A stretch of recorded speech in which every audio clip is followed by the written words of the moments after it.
I'm here with Andrew Slipper Brown. That's right. Thank you for having me. Hey, thanks for being here, man. You We're happy happen to you're be here. monitors for Lights. lights. Yeah. All right, question number one. Shoot. You know what I'm going to ask. The Do you? nickname. The nickname. Yeah. So it's, there's a lot of bad nicknames in touring in this industry in general. Yeah. And back when I used to do production work, I'd constantly be switching between my steel toes, my runners, and I also carried slippers in my work box for when I was just chilling at Monitor Beach or Monitor World. Next to the white gloves. Yeah, I wish. Oh gosh, I wish.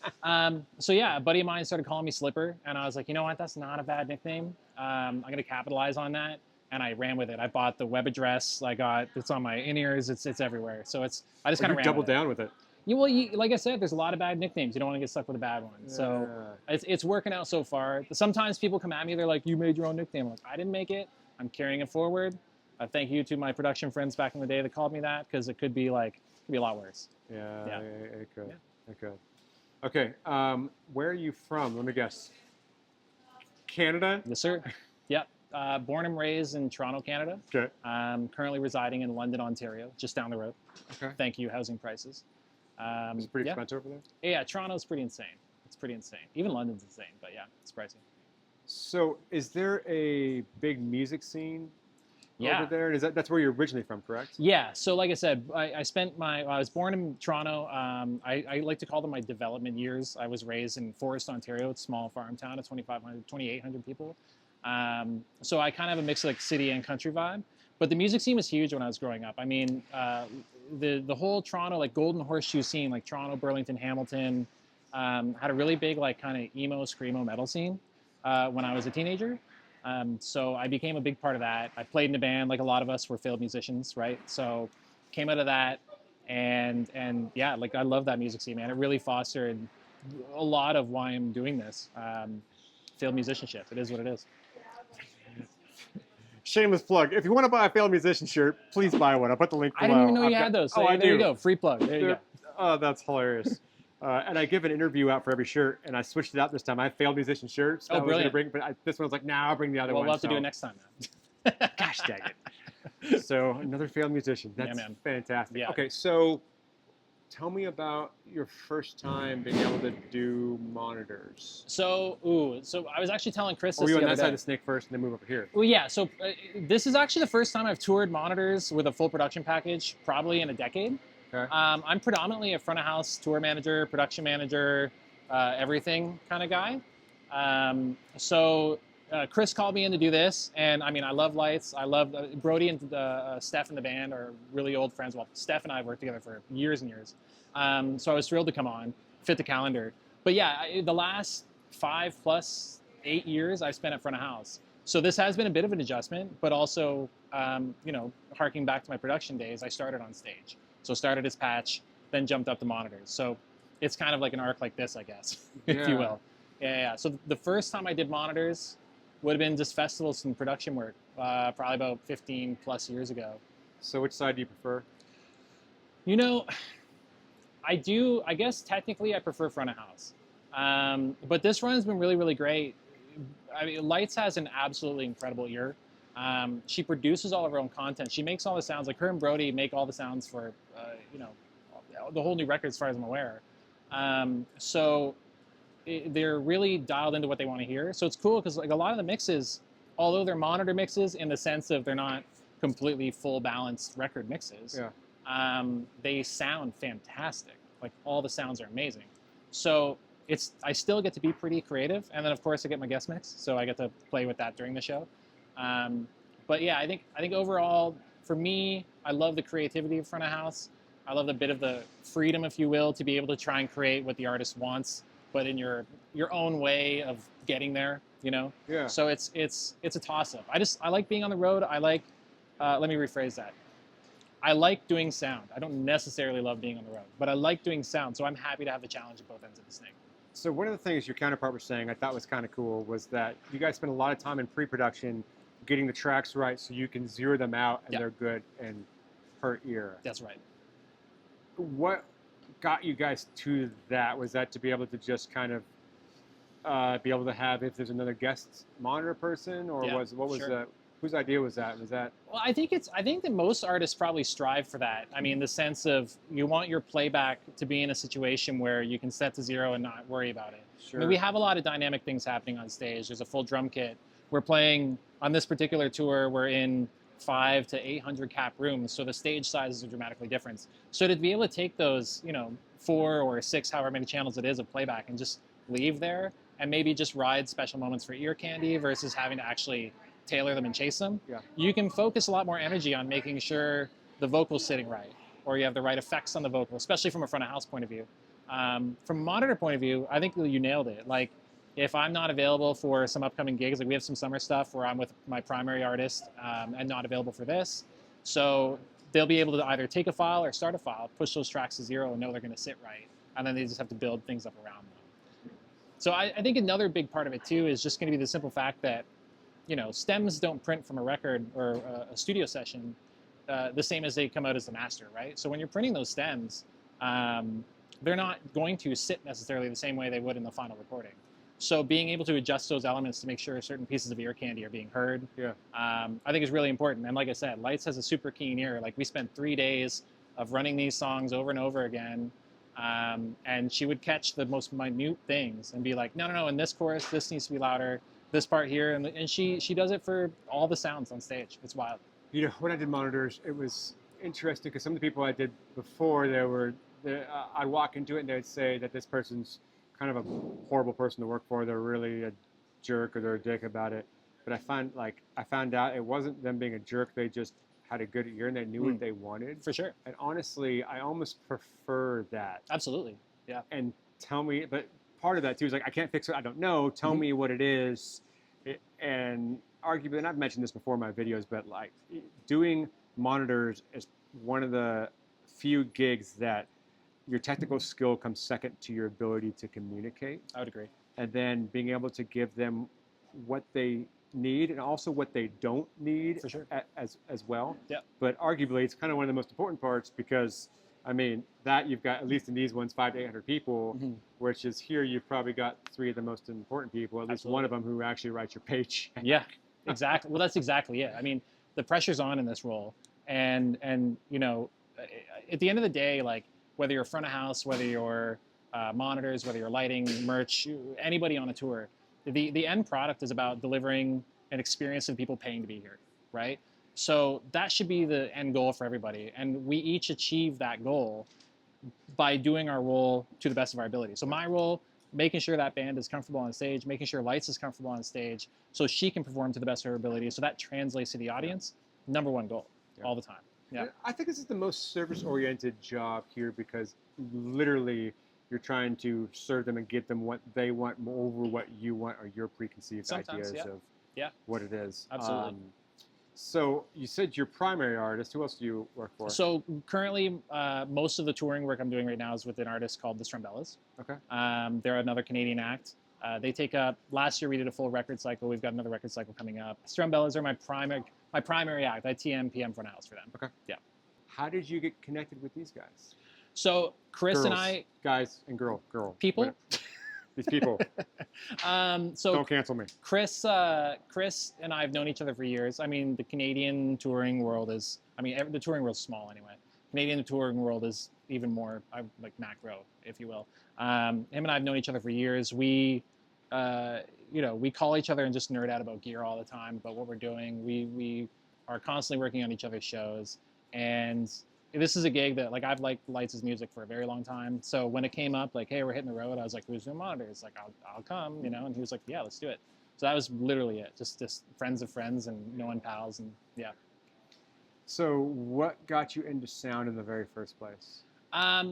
Failed musicianship for sure. Trying to record my own records really poorly on old PCs. My dad, he has a massive record collection at home.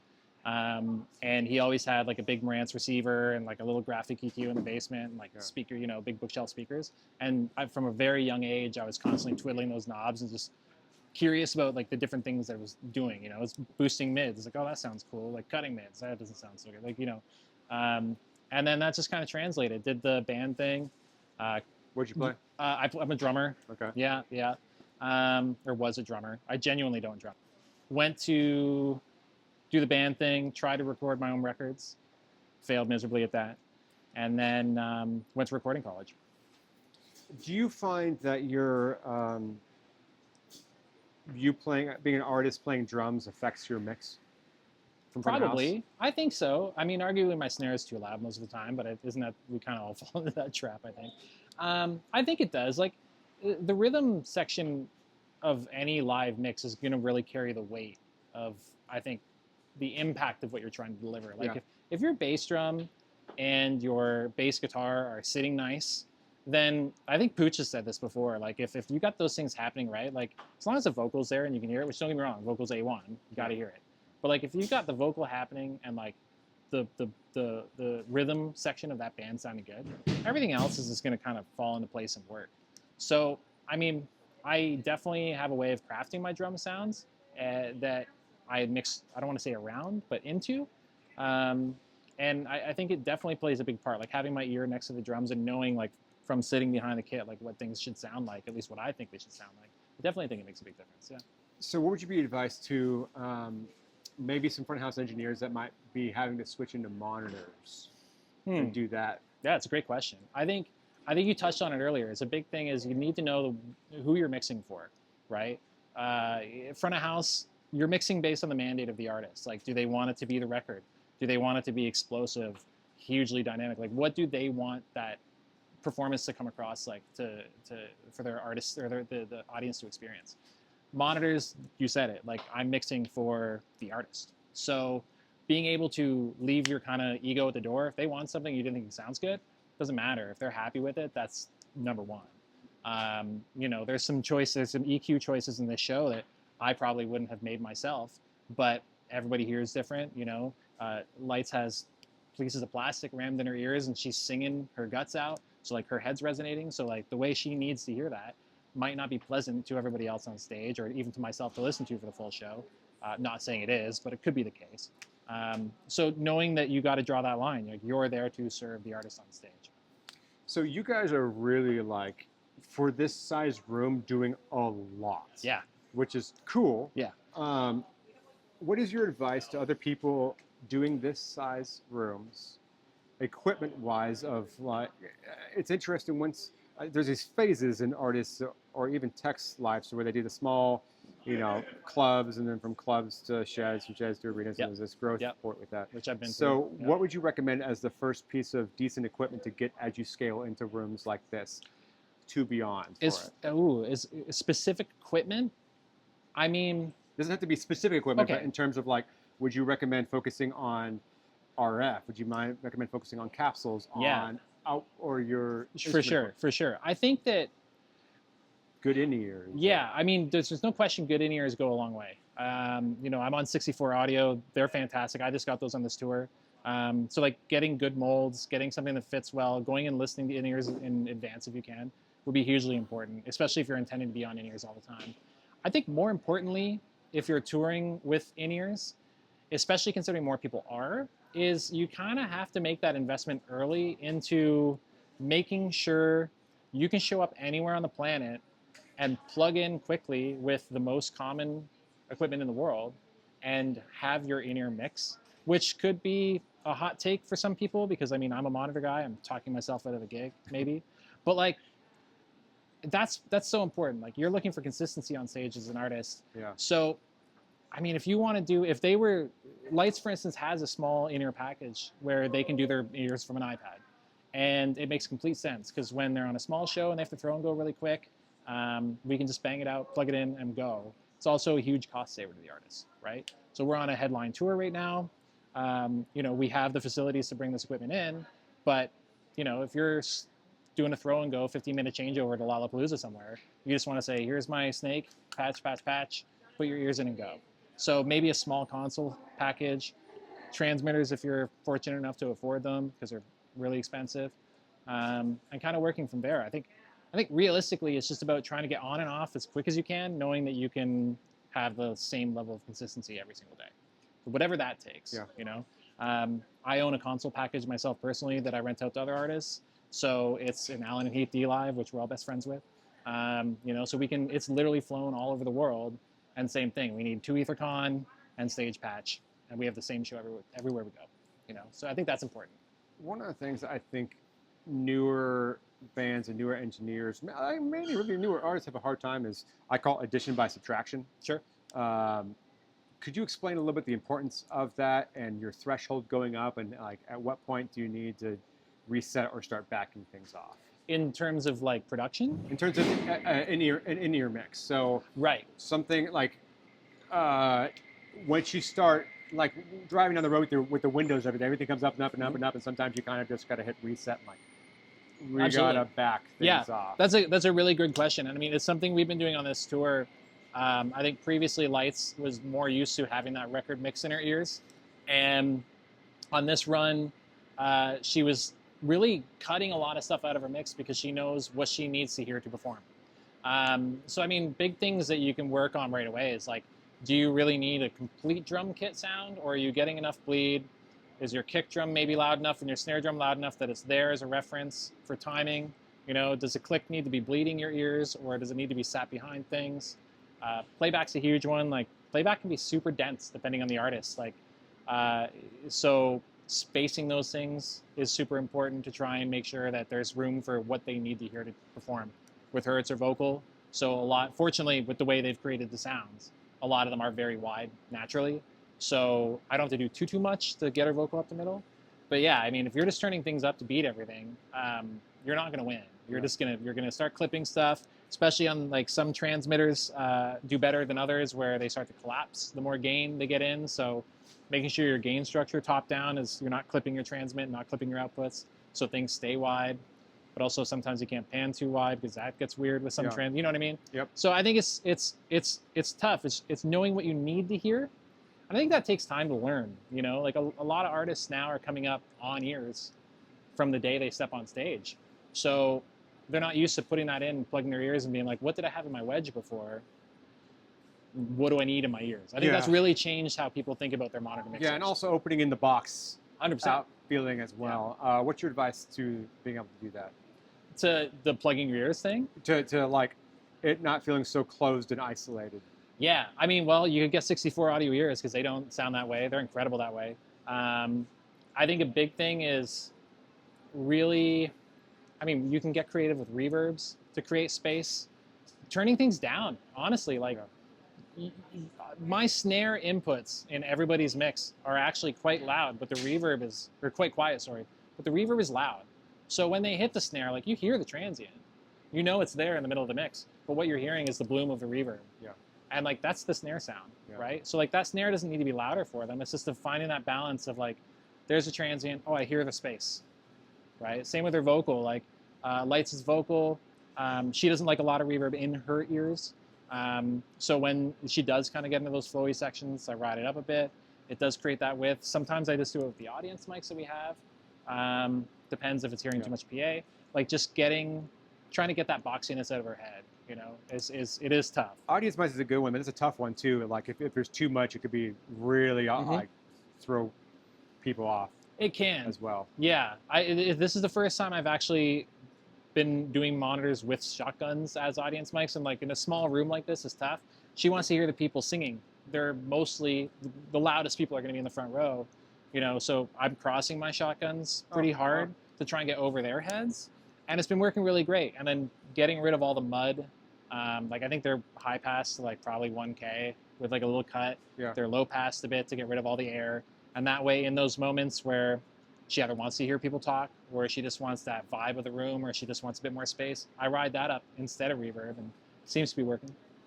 What is the biggest mistake you see young monitor engineers or bands making at this level? When you walk in, you kind of see this repeatedly, like, probably, what would immediately make their lives easier?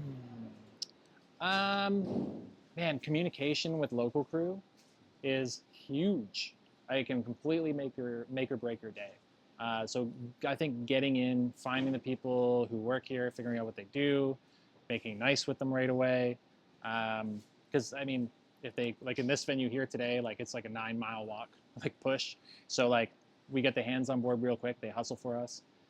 That can go a really, really long way. It's going to speed up your sound checks. It's going to speed up all that kind of stuff. So I think that's a huge one. and just being prepared, like knowing what you need, knowing how to ask for it. Um, if you have your own tech stuff, like our support band does, they're dialed. Like they know exactly what they need to ask for. They know where it goes. They know how to tell the local techs what they need to just get up and running quick. If anything, we're slowing them down right now, not the techs. So like those are big things. Just be organized and be courteous. I asked him this, but I want to ask you this as well. So I've got on my website, I've got a group on there where it's Ask a Pro. Yeah. So people can ask one of you guys or ask people who are, legit professionals, and I go through and I verify them, or if they've been on the video, I go through and verify it. And one of the questions I saw in there was kind of cool. I want to ask you the same question of, what are some things that you think venues can do better to help with acts that come through, touring acts? It's a great question. I'm trying to think of it from like the TM perspective. I mean, the easiest venues to come into are, again, they communicate well. They're very organized, like their tech package is up to date.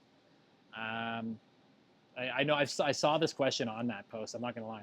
And I know a lot of people are like, cleaner showers and like bathrooms, like those are important. Laundry's nice. Oh, that's good. Laundry's nice. I think it's just trying to, anything, and budgets are tight. It's so hard to be a venue in today's climate. I understand the challenges associated with it. But I mean, we come in and we're living in vans, buses, God forbid, one of those truck road wagon things, whatever the heck those are. Van wagon? Yeah, I haven't had to do one of those yet, but. Oh, I have. Oh. Yeah, it just creature comforts, like a green room that isn't next to the stage with an open door would be sick. Like people need space to decompress, quiet space, and that's a big ask. But like in the venues where you have that, like you notice you have a better day. You can't really put your finger on it, but there's probably some of those creature comfort things coming into play. Yeah, communication, man. It's all communication. Just talk, know what you're doing. How long have you been doing this for? I mean, at least between 15 and 20 years in some capacity. Looking back through your career, if you could erase one moment and be able to relive it again for the first time, that first experience again, what would that moment be for you? Oh, my word. From a positive or growth perspective? Yeah, like it was the most amazing. I would love to just relive that moment again. There's been a few. I was fortunate enough to work with a band called Mother for a number of years. And during the pandemic, they had a massive TikTok rise. And we came right out of TikTok and did like the biggest touring cycle of my entire life. And we went from, rooms of this size. We played next door in Heaven there, touring big circus stuff. And the thing that stands out the most is we went overseas and we were a support for Imagine Dragons for their entire European run of the last tour they did. Amazing people. Their camp embraced us so well. Like, shout out to all those people. Like Miley and Jess over there were absolutely incredible. And I just remember the first night. First of all, we started in Riga, Latvia, which is the mind-bending city. So beautiful. And just being on stage was pouring rain. And like we had just wrapped our first changeover, which was a disaster. But we kind of knew that, like, we weren't loomed or anything. It was bad. It was tough. But their stage manager gave us a second chance. And when we were done, and like Imagine Dragons came out, there was like 55,000 people there. I'm like, that was a big moment, because it's like, okay, we're here now. We're doing this. It was really, really special. That whole tour, really, really memorable. That's amazing, really cool. Crew on it, really good people. Yeah. If you could pay to mix for anybody, who would it be? That's tough, man. I love John Mayer, but I don't think I'd do him justice. I'm not gonna lie. I don't know. I think I don't know if I'd do him justice or not. That guy's good. I'm a big John Mayer fan too. Yeah, he's good, right? Yeah. Oh yeah. Man. I don't think about that too often, if I'm honest. Like, I get to mix really, really cool acts. Yeah. I'm really grateful for the ones that have taken me out and given me the opportunity. So, and most of them I like. Like, I mix a few country acts back home. Love that. This kind of like electro poppy rocky world's fun. Yeah. I mean, it's just cool to do different things. It genuinely, and if I'm being completely honest, when I'm at home, I only listen to music for upcoming projects. Really, like, I don't listen to a lot of new music. Chris is the total opposite. Like, he listens to new stuff every single day. Maybe a detriment. I don't know. But yeah, I don't know. John Mayer would be sick though. That'd be cool. Coolest new trick you've learned recently? Ooh, I got a good one. Danny Halprin. He posted a thing. So I've been trying to figure this out for a minute. He posted a video of a friend of his. I think I don't even know if it was his idea. So shout out to those guys. Of doing an aux merge for a spare transmit because I'm out of matrices. So all the bands going through matrices, they're merging into matrices for their talkbacks, and I didn't have a clean way for a failover to a spare frequency, a fair transmit, that would follow automation. And so they did one where they're doing an aux merge through macros, and I set that all up. So I'm liking that one. That's cool. One. Yeah. Speaking of, are you doing a lot of screenshots on this? A lot of, I mean, so snapshots, I have at least one per song. We're queuing everything with timecode. Which is first time. My next question is it. Yeah, so both Chris and I are controlling the whole show via timecode, which is amazing. I'd say on average, I'm one per song right now because they genuinely don't need a ton of changes on stage. And because everything for them is changing via MIDI and because we spent all that time leveling everything, it's pretty set and forget. There's a few effects things that I have time-coded in there. If I was at front of house, I'm sure it'd be like 10 snapshots per song. But yeah, it's amazing though because not having to remember to push that button is the greatest thing in the world. Not only because I would forget, but it allows me to just stay focused on her vocal and the audience mics. Like I just listen to her mix and I ride those channels the whole show and effects. What's the biggest mistake you've made? Ooh. What did you learn from that mistake? There's been a few. I mean, you could argue that some of the biggest mistakes I've made, because I've done it numerous times, is at front of house, just completely muting PA. I'm guilty of that on numerous occasions and on big stages. I learned how to program a macro that doesn't allow my mutes to turn off. So I want to say that was, the dude who does the 1950, whatever. 1975? 1975.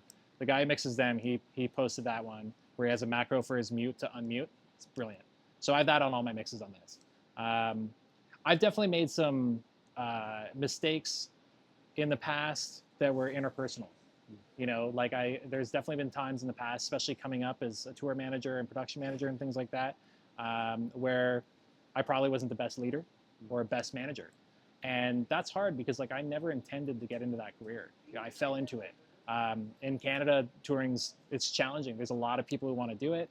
If you want to be able to get to this level where you're getting to carry gear and do fun things, you usually have to wear multiple hats. I mean, I never went to management college or, anything like that. I came out of high school, went to recording school and loaded trucks. So I've learned a lot about dealing with people, managing my own expectations, my own emotions and that kind of thing. And it's taken years to figure that out. So definitely some interpersonal things I wish I could go back and change. I hope that those people, any of those people that, I might have butt heads with in the past, like I hope are cool, probably are. But yeah, trials and tribulations of growing up, right? Yeah. Yeah. All right, so this card's wrapping up. Sure. What I'm going to do is, for my Patreon members, we're going to do a stage walkthrough with it. So if you're Patreon, hang out. If you want to be a Patreon or YouTube member, hit the link below. Thank you to everybody who supports this and pays to support this. Thank you guys so much. Thank you, but if people want to follow you in your career, where can they follow you at? I'm on Instagram. I believe I'm at Slipper Brown. Okay. I think. Okay. I'm on Facebook as Andrew Slipper Brown. Yeah, hit me up. Do I have a website? AndrewABrownAudio.com. Nice. There you go. Or come to a light show near you. There you go. Look over here. Yeah, man. Thanks so much for having me, dude. We did a thing. We're happy you're here. Jesus.